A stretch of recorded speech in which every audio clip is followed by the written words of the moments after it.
இதுவரையும் நீங்கள் செவியுற்றது வத்திக்கான் வானொலியின் இன்றைய நிகழ்ச்சிகள். மீண்டும் மற்றொரு வத்திக்கான் வானொலி நிகழ்ச்சியில் உங்கள் அனைவரையும் சந்திக்கும் வரை அன்பு விடைபெற்றுச் செல்வது உங்கள் அன்பின் பேசாலை தாஸ்.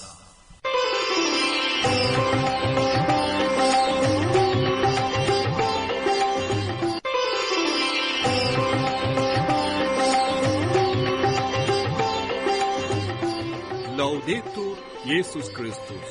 இயேசு கிறிஸ்துவுக்கு புகழ்.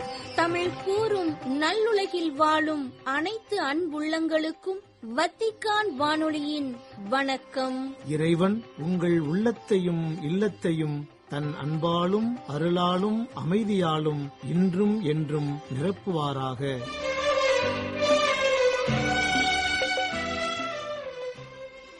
அன்பு உள்ளங்களே, வத்திக்கான் வானொலி இன்று உங்களுக்கு வழங்கவிருப்பவை தடம் தந்த தகைமை, அன்னைவோர் அதிசயம் மற்றும் செய்திகள்.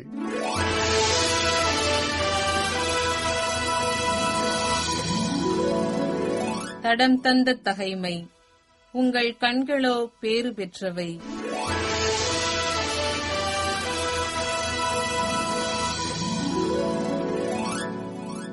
கண்களோ பேறு பெற்றவை, ஏனெனில் அவை காண்கின்றன. உங்கள் காதுகளும் பேறு பெற்றவை, ஏனெனில் அவை கேட்கின்றன என்றார் இயேசு.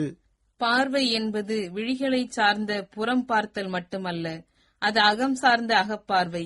கேட்டல் என்பது புறத்தே செவிகளால் கேட்கும் ஒலிகள் மட்டுமல்ல, அது இதயத்தால் மௌன மொழியை தெளிவாக உணர்தல். இயேசுவை அச்சமூகத்தில் வாழ்ந்த எல்லாரும் பார்த்தார்கள். அகவிழிகளால் பார்த்தவர்கள் அவரை அகம் ஏற்றார்கள். அவ்வாறே அவரது குரலை எல்லாரும் கேட்டார்கள். இதயச் செவிகளை திறந்து கேட்டவர்கள் இறையாட்சிக்குட்பட்டார்கள்.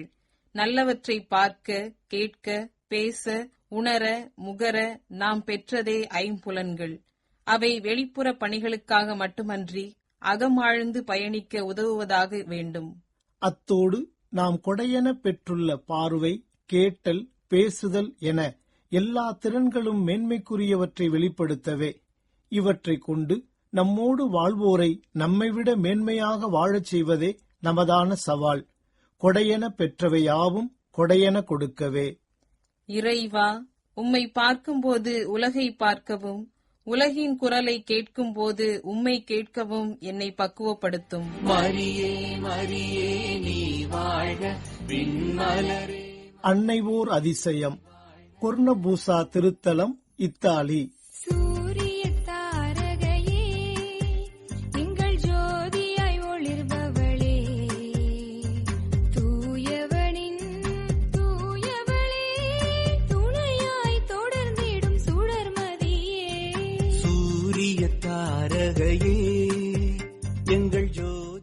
கொர்னபூசா அன்னை மரியா திருத்தலம் மிக அழகான திருத்தலம்.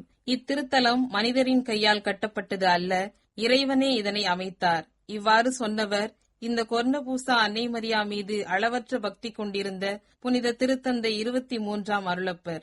அத்திருத்தலத்தின் ஒரு பகுதியில் இத்திருத்தந்தை தங்கியிருந்த படுக்கையறை, அவரது கட்டில், ஆடைகள் போன்றவை பாதுகாக்கப்பட்டு வருகின்றன. கிபி 1500ஆம் ஆண்டில் கட்டப்பட்ட இத்திருத்தலத்தின் வரலாறு அக்காலத்திலிருந்து தொடங்குகிறது. 700 மீட்டர் உயரமுடைய மலையில் இத்திருத்தலம் அமைந்துள்ளது. பெர்கமோ மறைமாவட்டத்தைச் சேர்ந்த இந்த கொர்னபூசா திருத்தலத்தின் பெயர் அப்பகுதியில் வழக்கு மொழியாக பேசப்படும் பெர்கமாஸ் கோவிலிலிருந்து வந்துள்ளது. கொர்னா என்றால் பாறை என்றும், பூசா என்றால் துவாரம் என்றும் அர்த்தம். எனவே கொர்னபூசா என்றால் பாறையில் துவாரம் என்று பொருள். இந்த திருத்தலமும் அந்த மலையில் இயற்கையாக அமைந்துள்ள குகைதான். ஒரு பெரிய இயற்கையான குகை, உட்புறம் நன்கு செதுக்கப்பட்டு ஆலயமாக அமைக்கப்பட்டுள்ளது. வேறு எந்த வேலைப்பாடுகளும் இல்லாமல் எளிமையாக, அதே சமயம் அழகாக தோற்றமளிக்கும் இந்த குகை திருத்தலத்தின் நுழைவாயில் ஒரு பெரிய இரும்பு கம்பி கதவால் ஆனது. மலையிலிருந்து விழும் நீரூற்றுகளின் தண்ணீர் இங்கு பீடத்துக்கு அருகில் ஓர் ஓரத்தில் வடிந்து கொண்டிருப்பதையும் காண முடிகின்றது. இவ்விடம் சுற்றிலும் உயர்ந்த மலைகளால் சூழப்பட்டுள்ளது. இங்கு செல்லும் பாதை மலைப்பாதை என்பதால் குளிர்காலத்தில் பனி பெய்யும் போது மக்கள் செல்வது கடினம். எனவே நவம்பர் முதல் வாரம் முதல் உயிர்ப்பு ஞாயிறு வரை இத்திருத்தலம் திருப்பயணிகளுக்கு மூடப்பட்டுள்ளது. இத்தாலியின் கொர்னபூசா அன்னை மரியா திருத்தல வரலாறுக்கு ஒரு பாரம்பரியம் உள்ளது. 1350 ஆண்டுக்கும் 1440 ஆண்டுக்கும் இடைப்பட்ட காலத்தில் இந்த மலைகள் அமைந்துள்ள பள்ளத்தாக்கில் குவெல்பி, கிபேலினி ஆகிய இரு இனங்களுக்கிடையே சண்டை நடைபெற்றது. இச்சண்டையின் வன்முறைகள் மற்றும் பிற சேதங்களிலிருந்து தங்களை காப்பாற்றிக் கொள்வதற்காக அப்பள்ளத்தாக்கின் செப்பினோ தி சாந்த் ஒமோபோனோ இமாயா என்ற குக்கிராம மக்கள் அந்த மலையிலிருந்து பெரிய பாறை குகையில், அதாவது கொர்னபூசாவில் அடைக்கலம் தேடினர். அவ்விடம் இருட்டாகவும் ஈரப்பசையாகவும் இருந்தது. மழை பெய்தால் அந்த குகையின் உட்புறத்திலும் பாதிப்பு இருக்கும். அதை இன்றும் காண முடிகின்றது. அங்கு அடைக்கலம் தேடிய அக்கிராம மக்கள் தங்களோடு சில அத்தியாவசிய பொருள்களையும் எடுத்து வந்தனர். ஒரு வயதான மூதாட்டி ஒரு சிறிய மரத்தாலான வியாகுல அன்னை மரியா திருவுருவத்தையும் தன்னோடு எடுத்து வந்தார். அது அன்னை மரியா இறந்த இயேசுவை தனது மடியில் வைத்திருக்கும் பியத்தா திருவுருவமாகும். கெரிலாக்களுக்கு பயந்து கொர்னபூசா பாறை குகையில் தங்கியிருந்த அம்மக்கள் அப்பகுதியில் அமைதி திரும்பிய பின்னர் தங்கள் கிராமங்களுக்கு திரும்பிச் சென்றனர். ஆனால் தாங்கள் காப்பாற்றப்பட்டதற்கு நன்றியாக அந்த கொர்னபூசாவிலே அந்த சிறிய பியத்தா திருவுருவத்தை விட்டுச் சென்றனர்.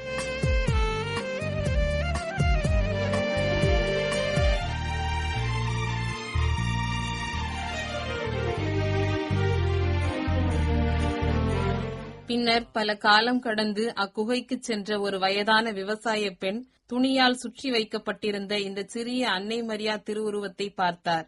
அங்கேயே அதை விட்டு வைத்தார். அதே சமயம் அப்பெண் சில காலத்துக்கு அடிக்கடி தனியாக அங்கு சென்று ஜெபித்து வந்தார். அத்திருவுருவம் பற்றி யாருக்கும் அவர் சொல்லவில்லை. ஒரு நாள் காது கேளாத மற்றும் வாய்ப்பேச இயலாத ஒரு இளம் கிராமத்து பெண் தனது ஆடுகளை அக்குகை பக்கம் மேய்த்துக் கொண்டிருந்தார். விசித்திரமான அந்த குகையை பார்த்து அதில் என்ன இருக்கின்றது என்று அறியும் ஆவலில் உள்ளே சென்றார். அங்கு துணியால் சுற்றி வைக்கப்பட்டிருந்த இந்த சிறிய அன்னை மரியா திருவுருவத்தை பார்த்தார். அந்த இளம்பெண் பேசும் திறனையும் உடனடியாக பெற்றார். காதும் அவருக்கு கேட்டது.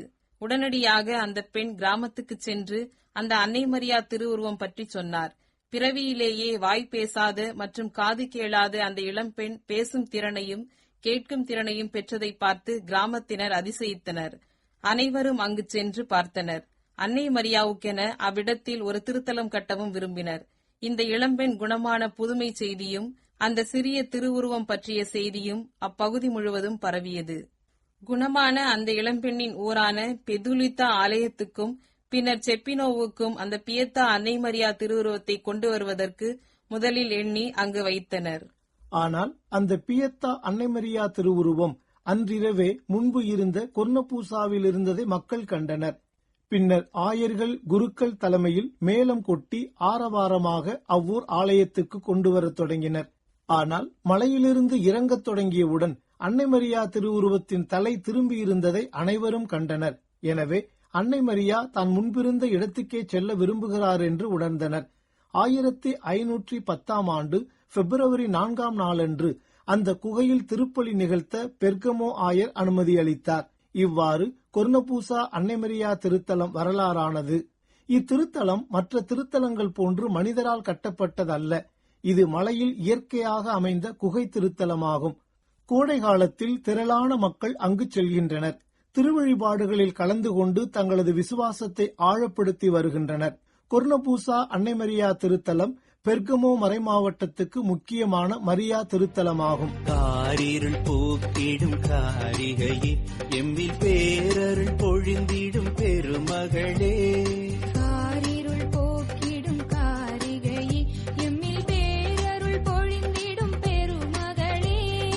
இறைமகன் இயேசுவின் திருவடிவே, அவர் இரக்கத்தை பொழிந்திடும் அருள் நிறைவே.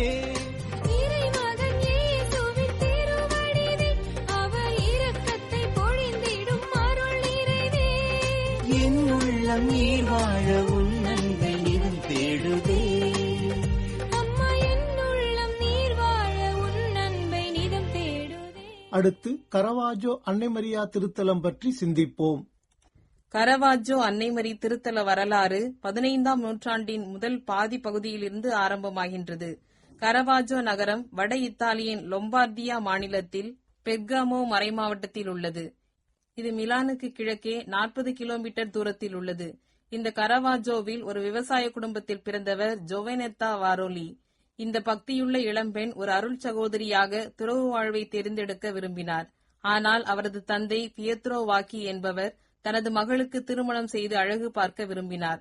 ஜொவனெத்தாவும் தனது தந்தையை மகிழ்ச்சிப்படுத்த விரும்பி பிரான்சிஸ்கோ வரோலி என்ற விவசாயியை மணந்தார். ஆனால் ஜொவனெத்தாவின் தந்தை நினைத்தது போல் அவரது திருமண வாழ்வு மகிழ்ச்சியாக அமையவில்லை. பிரான்சிஸ்கோ நல்ல மனிதராக வாழவில்லை. தனது மனைவியின் வாழ்வை துன்பமயமாக்கினார். 1432 ஆண்டு மே 26 அன்று ஜொவனெத்தாவுக்கு உடல்நிலை நன்றாக இல்லை. அப்படியிருந்தும் மாடுகளுக்கு புல் வெட்டி வருமாறு அவரை வயற்காட்டுக்கு அனுப்பினார் அவரது கணவர் பிரான்சிஸ்கோ. அன்று நிறைய புல்களை வெட்டி பெரிய கட்டாக கட்டிய பின்னர் சிறிது நேரம் ஓய்வெடுத்துக் கொண்டிருந்தார் ஜொவனெத்தா. ஒருவேளை ஜொவனெத்தா களைப்பினால் கண்ணயர்ந்து தூங்கியிருக்க வேண்டும். திடீரென ஜொவனெத்தா நிமிர்ந்து பார்த்தபோது புனித கன்னிமரியா அவர் முன் நிற்பதைக் கண்டார். அப்போது அன்னை மரியா ஜொவனெத்தாவிடம், நல்ல இதயம் கொண்டிரு, உனது கஷ்டங்கள் விரைவில் மறைந்து போகும். இயேசு மக்களின் பாவங்களால் வருத்தமடைந்துள்ளார். மக்கள் மனம் வருந்தி தங்களது வழிகளை திருத்திக் கொண்டால் ஜொவனெத்தா அவர்களுக்காக கிறிஸ்துவின் இரக்கத்தை பெற்றுக் கொடுக்கலாம். இல்லாவிட்டால் கிறிஸ்து அவர்களை தண்டிப்பார். இவ்வாறு எச்சரித்த அன்னை மரியா ஜொவனெத்தாவிடம் இந்த இடத்தில் தனது பெயரில் ஓர் ஆலயம் கட்டுமாறும் கேட்டுக்கொண்டார். தனது விருப்பங்களை மக்களுக்கு சொல்லுமாறும் கூறினார். மக்கள் தனது விருப்பத்தின்படி நடந்து கொண்டால் அவர்களை பல வரங்களால் ஆசீர்வதித்து புதுமைகளையும் செய்வேன் என்று சொல்லி மறைந்தார் அன்னை மரியா. ஆயினும் அன்னை மரியா அந்த இடத்தில் காட்சி கொடுத்ததன் அடையாளமாக அவர் அந்த இடத்தில் நின்று கொண்டிருந்த பாறையின் மீது தனது பாதங்களின் அடையாளங்களை விட்டுச் சென்றார். ஆம், அந்த கல்லின் மீது அன்னை மரியாவின் பாதப்பதிவுகள் இருந்தன. அதோடு அந்த பாறைக்கடியிலிருந்து சுத்தமான தண்ணீரும் பீரிட்டு அடித்தது. ஜொவனெத்தா கரவாஜோவுக்கு விரைந்து சென்று தான் கண்ட காட்சி பற்றி ஊர் மக்களிடம் விவரித்தார். அன்னை மரியா தனக்கு சொன்னவைகளையும் எடுத்துச் சொன்னார். ஆனால் ஜொவனெத்தாவின் சொற்களை சிலரே நம்பினர். ஜொவனெத்தா கதை கட்டுகிறார் என்று கேலி செய்து அவரை கிண்டலடித்தனர். சிறிது நேரம் கழித்து சிலர் அந்த இடத்துக்கு சென்று அந்த பாறைக்கடியிலிருந்து ஊற்றெடுத்து ஓடிக்கொண்டிருந்த சுத்தமான தண்ணீரில் குளித்தனர். அவர்களுக்கு இருந்த உடல் வலியும் மற்ற நோய்களும் மாயமாய் மறைந்து போயின. இவர்களை பின்தொடர்ந்த மற்ற மக்களும் அவ்வாறே செய்தனர். அவர்களும் அந்த நீரில் அற்புதம் நடப்பதை அனுபவித்தனர். அதன் பின்னர் ஜொவனெத்தாவின் காட்சியையும் அக்காட்சியில் அவர் கேட்ட அன்னை மரியாவின் வார்த்தைகளையும் நம்பத் தொடங்கினர். அந்த செய்தி சுற்றுப்புறமெங்கும் பரவத் தொடங்கியது. மிலான் நகர கோமகன் பில்பெர்த்தோ மரிய விஸ்கோந்தியின் உதவியுடன் மக்கள் அவ்விடத்தில் திருத்தலம் ஒன்றை கட்டினார்கள். மக்கள் கூட்டம் அவ்விடத்துக்கு அதிகமாக வருவதைக் கண்ட அப்போதைய மிலான் பேராயராக இருந்த புனித சார்லஸ் பொரோமியோ 1575 ஆண்டில் பெல்லகிரினி என்ற கட்டிடக் கலைஞரின் உதவியால் அந்த திருத்தலத்தை பெரிதாக கட்டினார். இதற்கு பின்னர் சில சீர்திருத்தங்களும் இதில் செய்யப்பட்டன. இதுவே தற்போது வெகு அழகாக புகழுடன் விளங்கும் கரவாஜோ அன்னை மரியா திருத்தலமாகும். இன்றும் ஆயிரக்கணக்கான திருப்பயணிகள் அங்கு சென்று அன்னை மரியாவின் அருள் வரங்களை பெற்று மகிழ்கின்றனர். கரவாஜோ அன்னை மரி விழா அன்னை மரியா காட்சி கொடுத்த மே 26 சிறப்பிக்கப்படுகிறது. அந்த நவநாள் காலங்களில் மக்கள் சிறப்பாக வட இத்தாலியில் உள்ள மக்கள் திருப்பயணமாக சென்று வருகின்றனர். அன்னை மரியா ஜொவனெத்தாவை ஆசிர்வதிப்பது போல் உள்ள திருவுருவம் விரிவுபடுத்தப்பட்ட இத்திருத்தலத்தில் அதுவும் அன்னை மரியா காட்சி கொடுத்த அதே இடத்தில் வைக்கப்பட்டுள்ளது. அன்னை மரியாவின் பாதத்துக்கு கீழே இருந்து சிறிய தண்ணீர் ஓடை இன்றும் ஓடுகிறது. பசுமை பரப்பிடும் பைங்களிலே என்றும் பரிமள தைலத்தின் அருமணமே. பசுமை பரப்பிடும் பைங்களிலே என்றும் பரிமள தைலத்தின் அருமணமே. மாமரன் இயேசுவின் மணிச்சரமே எங்கள் மாந்துயர் போக்கிடும் மாணிக்கமே. மாவரன் இயேசுவின் மணிச்சரமே எங்கள் மாந்துயர் போக்கிடும். அன்னை ஓர் அதிசயம் என்ற நிகழ்வை உங்களுக்கு இன்று வழங்கியது வத்திக்கான் வானொலி.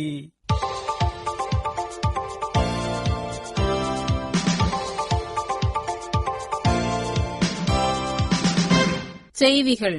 நமது விசுவாசத்தின் வேர்களுக்கு நாம் திரும்புவது கடவுளின் ஆறுதலின் கொடையை நாம் அனைவரும் அனுபவிக்கச் செய்து நல்ல சமாரியரைப் போல இன்றைய மனிதகுலத்தின் மீது ஆறுதலின் எண்ணெயையும் மகிழ்ச்சியின் திராட்சை மதுவையும் ஊற்றுவதற்கு நம்மை தகுதியுள்ளவர்கள் ஆக்குவதாக என்று கூறினார் திருத்தந்தை 14 லியோ.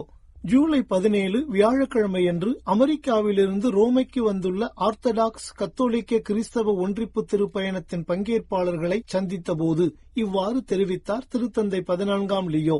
குறிப்பாக இந்த ஆண்டு நீசேயா திருச்சங்கத்தின் 1700வது ஆண்டு நிறைவை குறிக்கும் வகையில் திருத்தூதர்களான பேதுரு, பவுல் மற்றும் அந்திரேயாவின் புனித தலங்களுக்கு செல்வதன் முக்கியத்துவம் குறித்து அவர்களிடம் எடுத்துரைத்தார் திருத்தந்தை. நீசேயாவின் நம்பிக்கை அறிக்கையில் பகிரப்பட்ட ஒன்றிப்பையும் இந்த ஆண்டு ஒரே தேதியில் இரு தேவாலயங்களும் ஒன்றிணைந்து கிறிஸ்து உயிர்த்தெழுந்தார், அவர் உண்மையாகவே உயிர்த்தெழுந்தார் என்று கிறிஸ்துவின் உயிர்த்தெழுதலை அறிக்கையிட்டுக் கொண்டாடுவதன் வலிமை வாய்ந்த அடையாளத்தையும் எடுத்துக்காட்டினார் திருத்தந்தை. உலகளாவிய துன்பங்களுக்கு மத்தியில் கிறிஸ்தவ நம்பிக்கையின் அவசியத்தை பற்றி குறிப்பிட்ட திருத்தந்தை இக்கருத்தினை எதிர்நோக்கின் திருப்பயணிகள் என்ற இவ்வாண்டு யூபிலி ஆண்டு கருப்பொருளுடன் இணைத்து அவர்களுக்கு விளக்கினார். CISL எனப்படும் இத்தாலிய தொழிலாளர் தொழிற்சங்கங்களின் கூட்டமைப்பின் 20வது தேசிய மாநாட்டிற்கு அனுப்பியுள்ள செய்தியொன்றில் மனித மேம்பாட்டுக்கு சேவை செய்யும் அமைதியான சமூகங்களை மேம்படுத்துவதற்கான அழைப்பொன்றை விடுத்துள்ளார் திருத்தந்தை 14ஆம் லியோ. ஜூலை 16 இப்புதனன்று திருப்பீடச் செயலர் கர்தினால் பியத்ரோ பரோலின் அவர்களின் வழியாக வழங்கியுள்ள இச்செய்தியில் மிகவும் மனிதாபிமான சமூக ஒழுங்கை கட்டி எழுப்புவதை வலியுறுத்தியுள்ள திருத்தந்தை பங்கேற்பாளர்கள் தங்கள் சமூக பொறுப்புகளில் உறுதியாக இருக்கவும் ஊக்கப்படுத்தியுள்ளார்.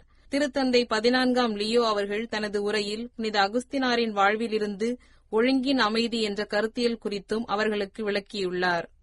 பெண்களுக்கும் ஆண்களுக்கும் இடையிலான சமத்துவத்தை மேம்படுத்துவதோடு குடும்பங்கள், தாய்மை மற்றும் மகப்பேரை ஆதரிக்கும் மற்றும் பாதுகாக்கும் கொள்கைகள் செயல்படுத்தப்பட வேண்டும் என்று கூறினார் பேராயர் காச்சா.